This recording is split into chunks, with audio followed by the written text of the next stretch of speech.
Ladies and gentlemen, I see that some of us have already gathered here at the meeting, and I would take the opportunity to thank you and congratulate you for participating at our annual energy forum, Traditional and Renewable Energy.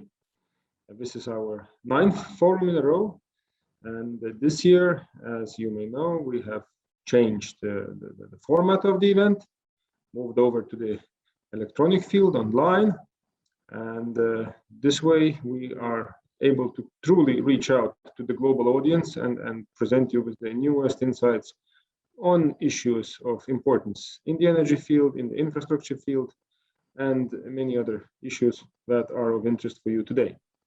And today we have a very prominent speaker in our midst, who is Mr. Taavi Rõivas.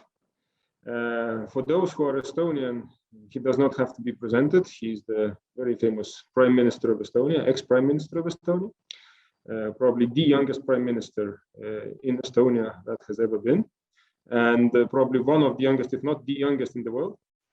So really a remarkable person. And Taavi is not only an ex-politician, but also an investor and an innovator today. And Taavi Rõivas is heading an Estonian capital startup, Auve that is very much engaged in autonomous driving vehicles, hydrogen solutions, and other, very innovative solutions and things in the automotive sector. So without further ado, Taavi, I would give the floor to you and give you the first question or topic to discuss here today at our event, namely CO2 emissions. How do autonomous vehicles and hydrogen-powered autonomous vehicles can influence CO2 emissions in general? Because at the moment, CO2 emissions, obviously, of the automotive area, of the automotive branch, comprise of about 20% of overall CO2 emissions worldwide, whereas talking about the European Union, only about 0.4% of the whole amount of vehicles on the roads are electric vehicles. So essentially, electric vehicles essentially do not impact the CO2 emissions at all, at the moment at least. So what are the insights and possible solutions that you are planning to influence in the world? Thank you. Well, thank you, Robert, for such a kind introduction. Well, I do believe in electric vehicles being part of the solution. I drive an electric vehicle myself, but as you correctly said, today, out of 1,000 cars that are driving on EU roads, only 4 are, so 0.4% are fully electric. Thus, there is a huge gap still and a long way to go. And also, if we look at the new cars that are sold today in the European Union, roughly 6.4% of those are electric. Again, long way to go before we reach 100%. Now, autonomous vehicles are also electric, are also clean. Some of our vehicles are also using hydrogen, but I talk about that a little bit later. But our cars have a little bit different approach than personal cars. Our cars help you to use public transport and serve as extension to public transport. Now, one of the challenges of public transport, obviously, is that it doesn't usually take you where you want to go. It takes you to a bus stop, but bus stop is where city planners put it, or public transport companies put it. It's not necessarily where you want to go, and it's quite logical and quite understandable that, especially in bad weather, especially if you have small kids, especially if you have something to carry, like grocery bags, for example, you want to go to the doorstep. And our goal is to solve the last mile, so to say. It can be anything from a few hundred meters to a couple of kilometers, and drive slowly and safely from the bus stop to your doorstep, and be demand-based solution. And this helps basically 2 things. First of all, reduce the number of personal cars being used in at least city environment. And secondly, also free up some valuable city space from parking lots.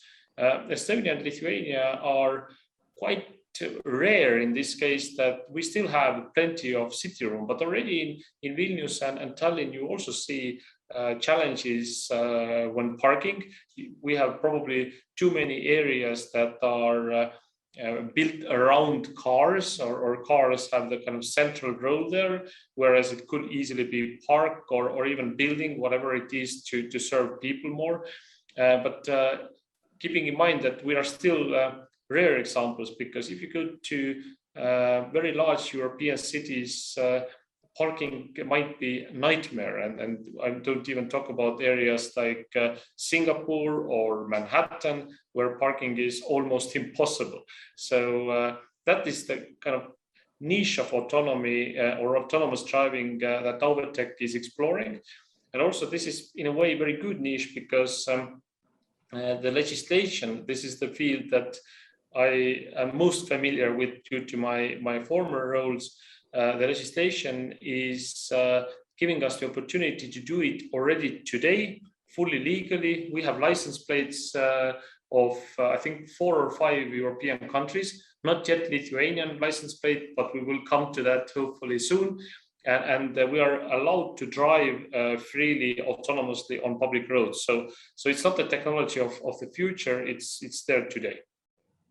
Okay, so essentially your task is to create an autonomous vehicle, propose an autonomous vehicle to the market that brings, consumers or travelers from their, parking lots to the, or homes for that matter, to the kind of public transportation bus stops, essentially.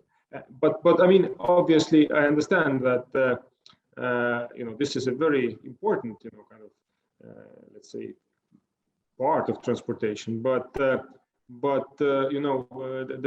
kind of the distances are not really huge in this case. So this the CO2 impact technically could be and would be probably quite significant, but still not groundbreaking in that sense. So maybe there will be also a possibilities to apply autonomous vehicles wider, not only for the last mile transportation.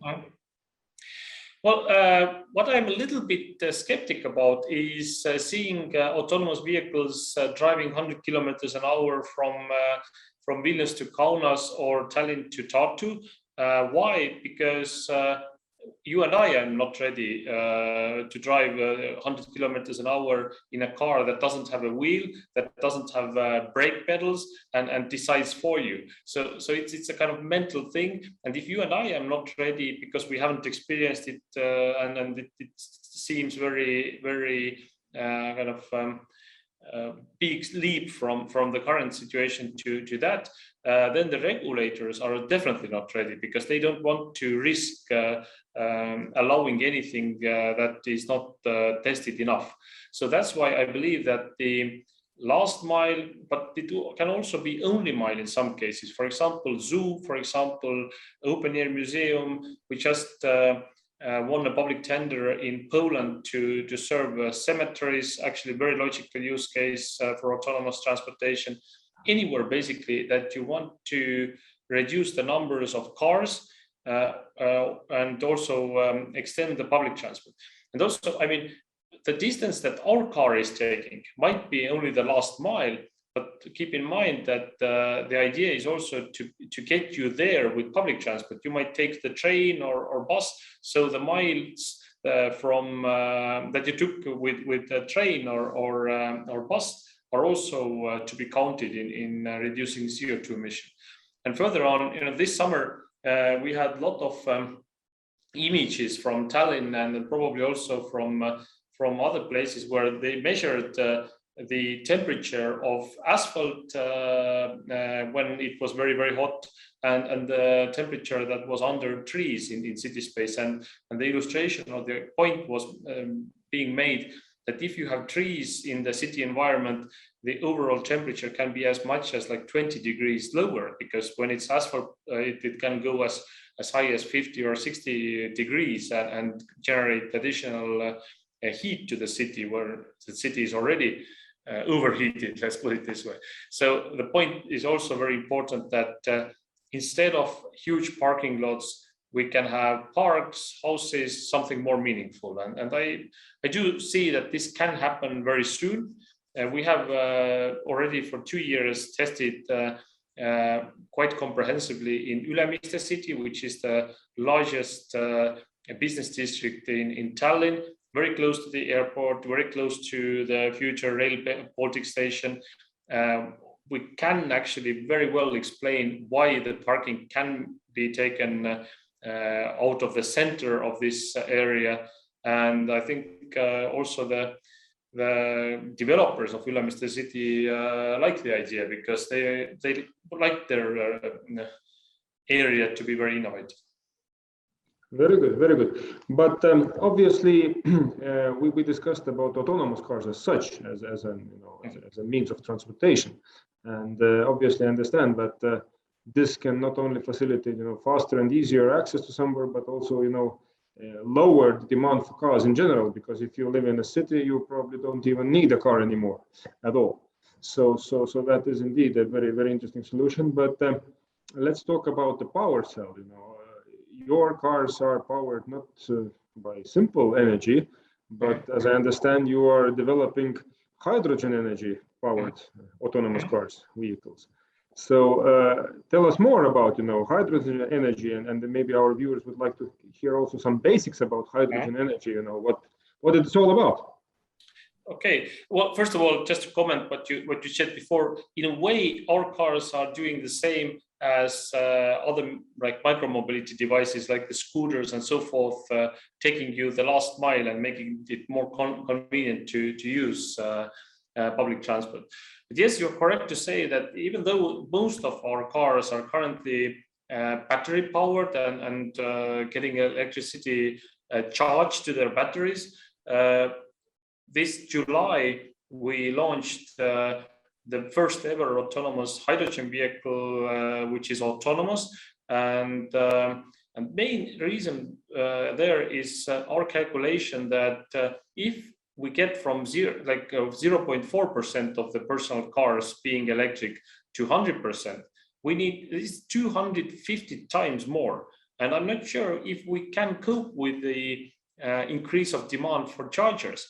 Areas like in Tallinn, there are Õismäe, Lasnamäe, Mustamäe, very difficult to pronounce to anyone whose native tongue is not Estonian, but the point being is that these are large apartment building areas that were built in 70s, 60s, 70s, 80s, and it is very difficult to imagine how do you get hundreds, if not thousands, of charging points there.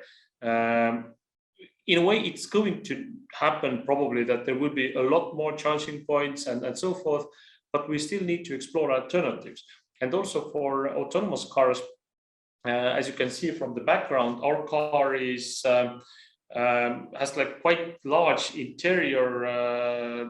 In a way, it has a lot of space, which also means that if you drive on a hot summer day, it needs a lot of energy to cool. And in order to cool it, it drains the battery quite fast. So or heat it for our climate, heating as well. Exactly, basically the same. But cooling is much bigger problem in our case. Heating we can manage a little bit more easily, but still the point is the same. And then we either learn to charge it super fast, which is also one option, or we find also alternative energies that can be charged very fastly. First prototype we did actually regarding this was together with Skeleton Technologies, which builds supercapacitors. These are kind of like batteries, but they are very quickly charging and they are giving the kick very quickly as well. So in a way, you can only drive half an hour with the power that you get from those Skeleton supercapacitors. But the trick is that you only charge them roughly 10 seconds. So there is kind of interesting option to do like rounds and then charge 10 seconds and go for the next round and do it like 24/7. The trick there is that the chargers are not mainstream yet, but it's one thing that we are exploring. Second thing, and now we come to your question, is hydrogen. Also not mainstream obviously yet, but hydrogen can be charged to your car basically as quickly as petrol, so much quicker than the current infrastructure to charge electric cars or like battery cars. And thus, again, we believe that for some use cases, it is already reasonable. And I don't know if we manage to get the land full of electric chargers or not. I don't know. So I guess we get more. We need to get more electric chargers, but will we have enough? This I don't know for sure. And just to be ready for alternatives, we built this hydrogen vehicle. And it's correct to say that currently we are not scaling it. We are showcasing it. It's fully autonomous. It is ready to drive. We'll be driving next week also in Tallinn Digital Summit. We'll take people for a ride.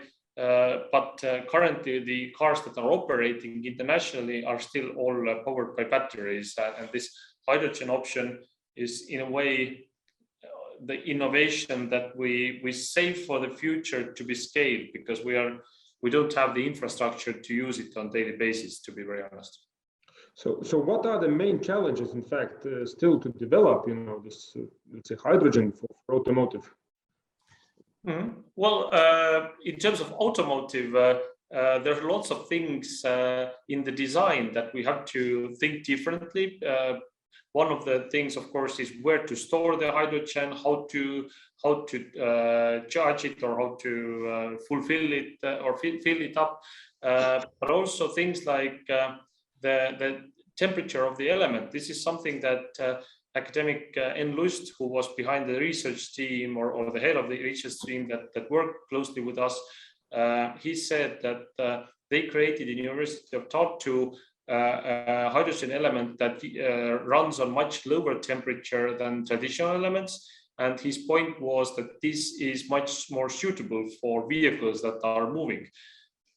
Well, I'm not an expert myself in this, but I do believe that it actually does make a lot of sense. And for us, using the state-of-the-art hydrogen element is of course positive thing. Now, second thing, of course, is where to get the hydrogen. We don't have nationwide charging networks yet. But again, if you look at the European climate goals, if we look at the overall need to store energy somehow, store green energy that we get from solar, that we get from windmills, well, I guess it's quite probable that we will get there quite soon, that we will have places to charge hydrogen. And again, like it's chicken and egg dilemma, who will be first? Is there demand first or supply first? In Estonia, some of the local municipalities have taken the lead. One of the examples is Tartu, and they have gathered all potential demand side and all potential suppliers, and agreed that city government will facilitate the negotiations so that we will get to the kind of supply and demand roughly at the same time, so that we can actually benefit from it.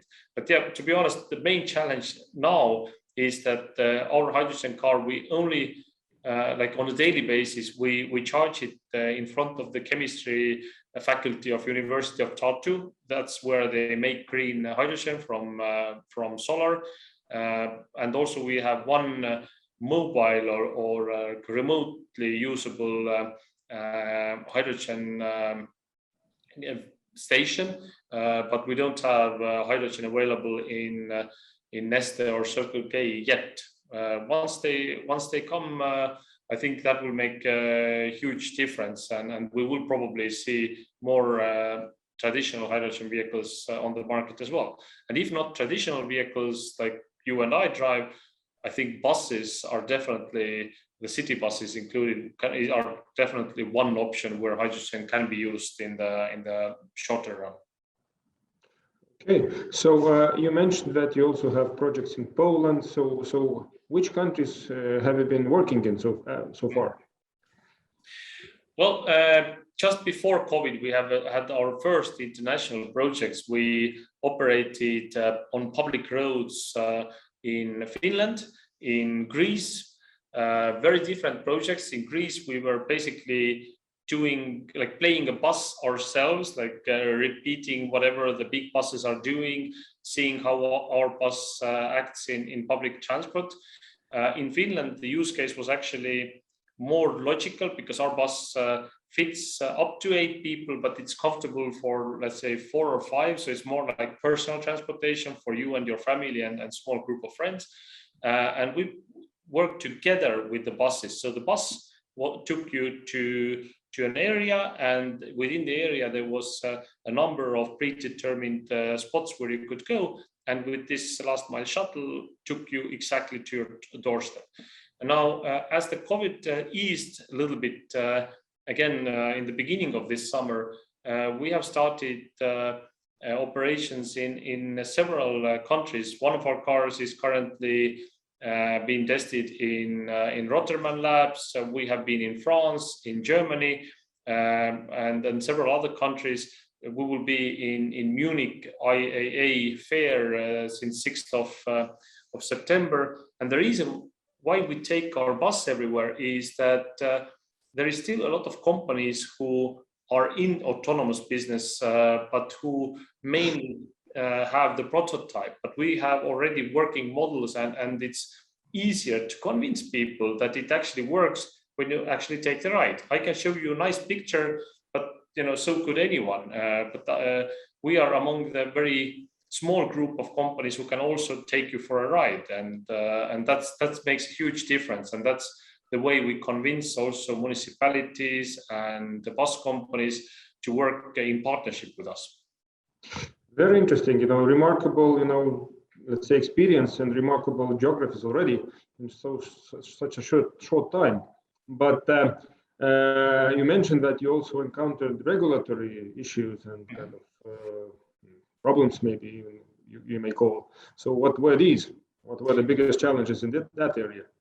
Well, in general, I think our main benefit is that our cars are designed to be very safe. They pre-screen the area before they start operating. So we pre-map everything, and then the car only needs to feel where it is, measure against already the map that is uploaded to the car, and also, of course, witness people and all objects that are moving. That makes it safer. The other thing that makes it very safe is, of course, the speed. We go up to 25 kilometers an hour, and regulators agree with us that this is safe speed, and they are actually quite eager to give it a try, to give it a run. Now, the positive thing is that most of the regulators we have encountered, they are strict, as they should be, and they are enabling, saying that, okay, if you meet our strict criteria, you are free to drive. And why I like being strict is because autonomous driving is a very sensitive field. And if we get some sort of players on the market who can't really do what they promise that they do, that will hurt us all, also the best and most technologically advanced companies. So it's better to have everyone properly tested, taken exams. For example, today we took an exam successfully in Tartu, where we will be operating from Estonian National Museum to Tartu City Museum. There will be a museum bus for the next 2 months. There was a special delegation from a road authority. They looked at how our car performs on the road, decided, yes, you are good to go, it's safe, you are doing well. Now, the negative thing a little bit is that it's not something we couldn't overcome, but it's just slowing us down, is that we don't have one regulation in EU, we have 27 still regarding autonomous driving. In a way, it's inevitable because it's new technology for all of us.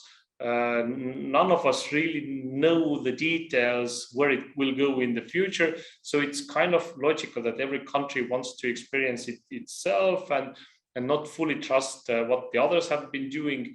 But in a way, the standards should be, and we should be moving in this direction, that the standards are similar or mutual, and every country, if necessary, can measure the performance, but in principle, the more important thing is that, if you are legal in Lithuania, then with the same papers, you can also go to Latvia and Poland, for example, because it's all EU, and that would be actually logical. But I don't think we should complain. I think in principle, regulators are looking with great interest and believe that this is the technology that will be mainstream one day. As said, we are in this niche of autonomous driving that is available already. It will take a lot of time before autonomous driving will go a lot faster. And I think also regulators want to take a ride in a slow and last mile car first, and then feel that, if this is a safe experience, I think in a way we are helping companies like Waymo and others who are creating the kind of full speed, so to say, normal carish autonomous driving as well. Very interesting. So what is your prediction, talking about two things, two predictions. One, how will electric cars proliferate? And second question, how will hydrogen fueled and autonomous cars proliferate?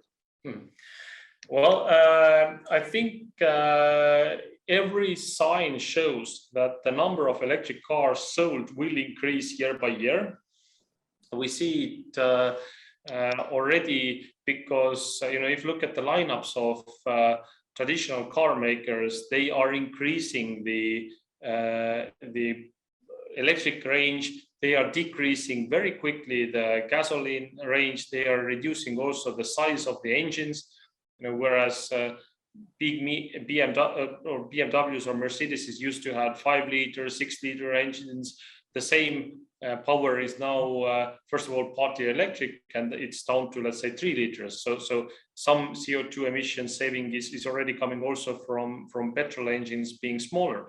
But going electric, I think it's pretty much irreversible.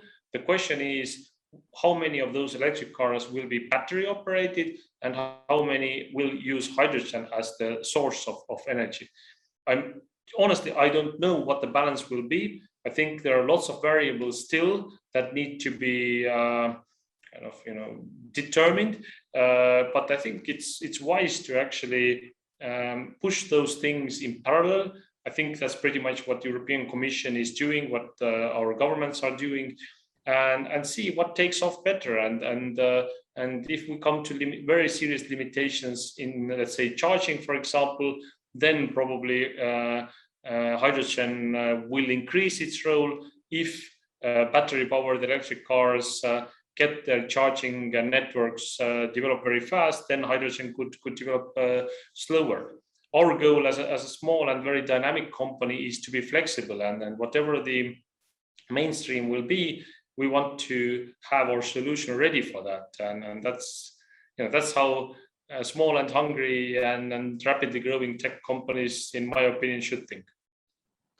Very good, very good. But coming back to autonomous cars, well, obviously, probably 5 years ago, Uber back then and other companies, were experimenting with autonomous cars a lot, and Tesla obviously as well. We had predictions that by 2020, our roads will be full of autonomous cars. At the moment, we still don't see them, and this kind of development has also been a bit, hindered or stopped by not only technical issues but also by ethical issues. Essentially, that the classical example being that if an autonomous car drives and there is an accident situation, and it has an option whether to essentially kill an old person or a woman with a child. So what will it choose? So that's the algorithm questions. That it will have to choose in a split second. So who will be to blame, etc. So what are the developments in this area? You are at the forefront. Well, I don't think that the only outcome of autonomous technology is cars driving 100% autonomously. If you brought the example of Tesla.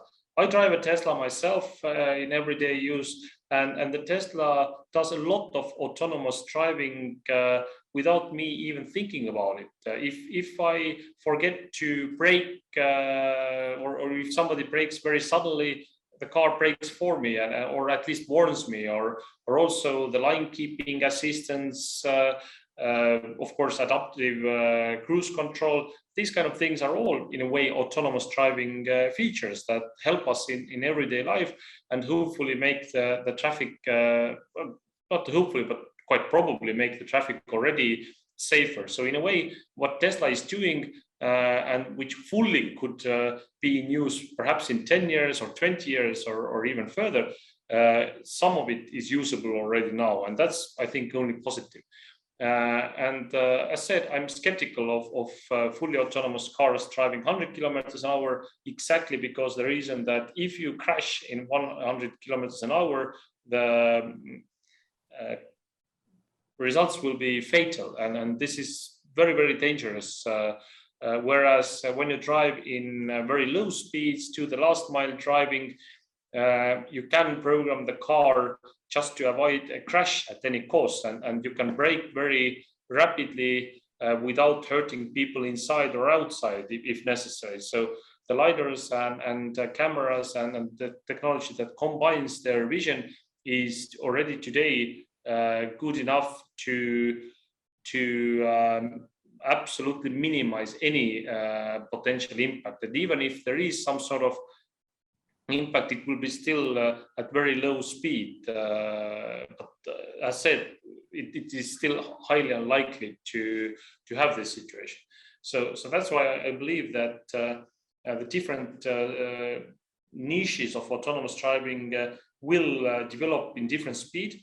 But having said that, I wouldn't recommend my 4-year-old son to count on being a bus driver in the future. I think when he will be adult, it's pretty likely that the amount of bus drivers will be reduced. I think it's quite clear to anyone living in 21st century that anywhere where we can safely and effectively replace human being from doing some sort of manual operations, machines will do it for you. And we will start having different kinds of jobs. I mean, I don't want most of this job, and probably you don't want also most of the jobs that were around 200 years ago in Lithuania or Estonia. Most of those jobs had a lot of force to be used or manual labor to be used. Whereas currently we do a lot with our hands or brains, and then in the future, even more will move from the hands to the brains, and then this is just where the mankind will move in terms of working. But I don't think that there will be less jobs in the future. I don't belong to this school who thinks that machines will start doing everything for us. There is still plenty of things that human beings are better at. Okay, and our last question for today would be about infrastructure. We discussed during our today's presentation that infrastructure is crucial, both for electric cars, for autonomous cars, for hydrogen cars, you name it. I mean, so and we all know that city development is a very, very difficult task. It has a lot of interest. It has a lot of history. It has a lot of existing infrastructure that has to be demolished or changed, and it takes time.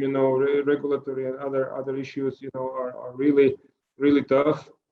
So what would be your wish or kind of recommendation for the cities, how to make the infrastructure development faster and quicker in this area? That's a very good question that requires a very long answer, but I will try to keep it short.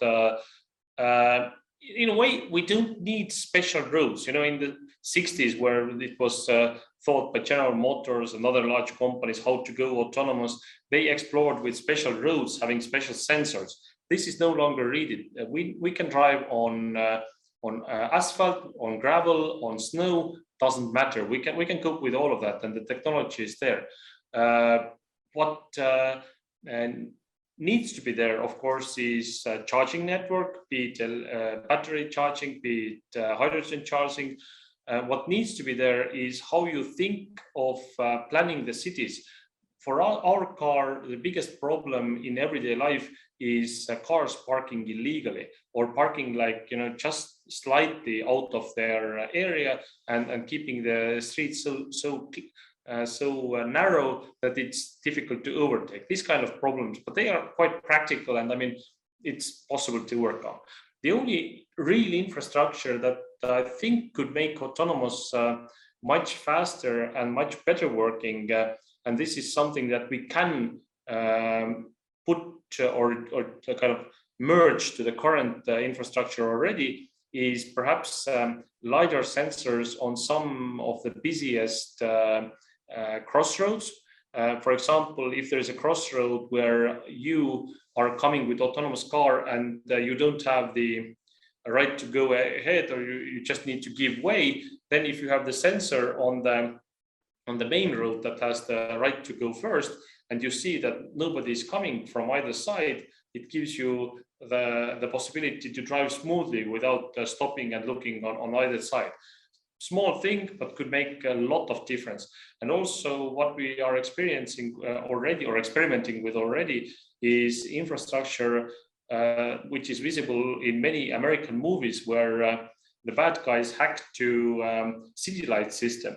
The city light system actually is this way that you can communicate with them, and you can get the information that on this crossing where I will be as autonomous car, I will be in 10 seconds. There will be a green light in 5 seconds. So even if I see that there is red, I know that in 5 seconds time there will be green, and I can drive without braking. This information, I don't need to look at the street light, but I can get it from the servers of the city, if the city government is working closely together with autonomous driving. And that can make autonomous driving even more safe and even more smooth, and perhaps less problematic also for conventional driving of people in the wheel. Dear Taavi, thank you very much. I guess we could, continue for hours talking about this topic, and touch upon various other, issues and angles of this very wide, matter. But time is running out, and I would really like to thank you for participation at our Energy Forum Online. And I hope that we will see each other again, and wish you all the best in your endeavors, and hope that we will see a lot of clean energy fueled hydrogen, or be it whatever it is, clean energy autonomous cars in our streets very soon. And they will be produced by Auve, the Estonian capital startup that is run by Taavi Rõivas. So thank you once again, and for all our guests and listeners, our next topic will be announced soon, and obviously stay tuned and be with us at our Energy Forum Online 2021. Thank you very much. Thank you. Bye-bye.